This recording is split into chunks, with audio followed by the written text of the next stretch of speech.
नमो भगवते वासुदेवाय। 29वां अध्याय। राजा पृथु ने कहा, हे नारद जी, आपसे कल्हा ने जिस प्रकार मुक्ति पाई यह सारी कथा हमको सुनाई है, मैं भली प्रकार सुनी है। हे देव ऋषि, यह काम उन दो नदियों के प्रभाव से हुआ था।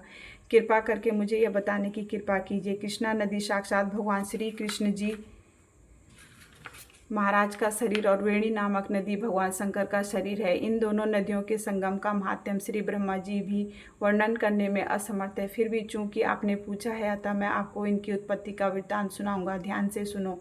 चाक्षाशु मनवंतर के आरंभ में भी श्री ब्रह्मा जी ने सराह पर्वत के शिखर पर यज्ञ करने का निश्चय किया। वह सब देवताओं, भगवान विष्णु और शंकर की यज्ञ की सामग्री लेकर उस पर्वत के शिखर पर गए। तब महर्षि भृगु आदि ऋषियों ने ब्रह्मा मुहूर्त में इन्हें दीक्षा देने का विचार किया। उसके बाद उन्होंने भी श्री ब्रह्मा जी की पत्नी त्वरा को बुला भेजा। वह बड़ी आहिस्ता से आ रही थी। इसी बीच में भृगु जी ने विष्णु जी से पूछा, हे प्रभु, आपकी त्वरा को शीघ्रता से बुलाया था, वह क्यों नहीं आई?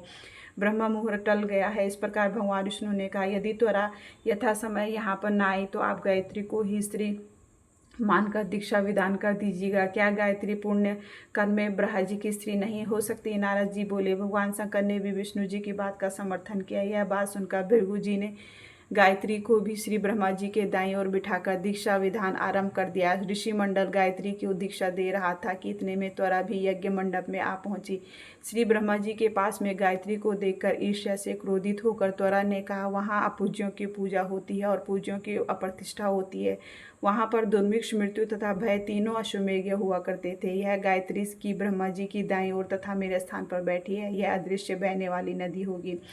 आप लोगों ने अविचार से इसे जो मेरे स्थान पर बैठाया था, आप भी सबके सब जड़ रूप नदियां होंगे। नारद जी ने राजा पृथु से कहा, हे राजन, इस तरह त्वरा के शाप को सुनकर गायत्री मारे क्रोध के गाल आग बबूला होकर अपने होंठ काटने लगी। देवताओं के मना करने पर भी उसने उठकर त्वरा को शाप दे डाला। गायत्री ने कहा, ब्रह्मा जी जैसे तुम्हारे पति हैं वैसे ही मेरे भी पति हैं, तुमने व्यर्थ ही शाप दे दिया, अतः तुम भी नदी हो जाओ। नारद जी ने कहा,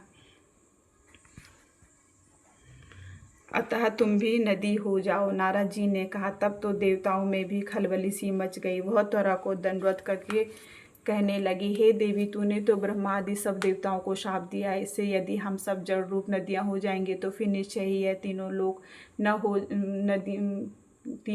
न हो जाएंगे, क्योंकि यह शाप तुमने बिना विचार दिया था। तुम इसे वापस ले लो।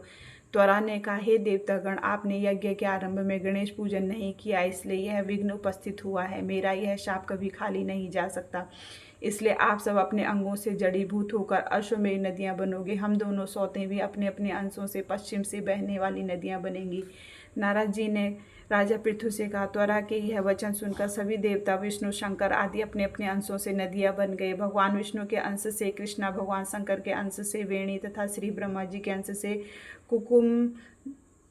कुकुदमती नामक वाली नदियां उत्पन्न हो गई। सभी देवताओं ने अपने अंशों को जड़ बनाकर वहीं सहारा पर्वत पर फेंक दिया। फिर उन लोगों के अंश अलग अलग नदियों के रूप में बहने लगे। देवताओं के अंशों से हजारों की संख्या में पश्चिम वाहिनी नदियां उत्पन्न हो गई। त्वरा और गायत्री दोनों पश्चिम वाहिनी नदियां होकर एक साथ बहने लगी। उन दोनों का नाम सावित्री पड़ा, जो ब्रह्मा जी के यज्ञस्थल पर भगवान विष्णु और शंकर जी की स्थापना की। दोनों देवता महाबल तथा अतिबल के नाम से विख्यात हुए। राजन, कृष्णा और वेणी नदी की उत्पत्ति का यह वर्णन जो मनुष्य सुनेगा उसे दर्शन और स्नान का फल प्राप्त होगा। ओम नमो भगवते वासुदेवाय।